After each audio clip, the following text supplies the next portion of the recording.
The answer was no.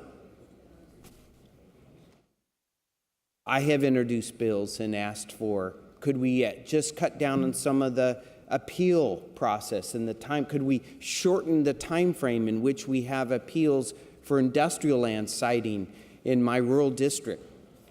And the answer was no.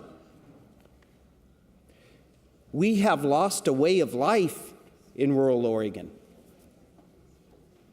We have a hard time keeping our kids home after they graduate from college because of a lack of jobs. And how many times I've stood on this floor and asked for grace from urban legislator, and the answer is no. But then you need grace from the land use system so that you can have federal funding for a max line, and the answer is yes. Well, you know what? I don't want to deprive you, but I cannot vote yes when I have stood here session after session after session making a plea on behalf of Central Oregon and Southern Oregon and rural Oregon to just say, give us a little grace from a land use system that works for you but is not working for us. And the answer has always been no.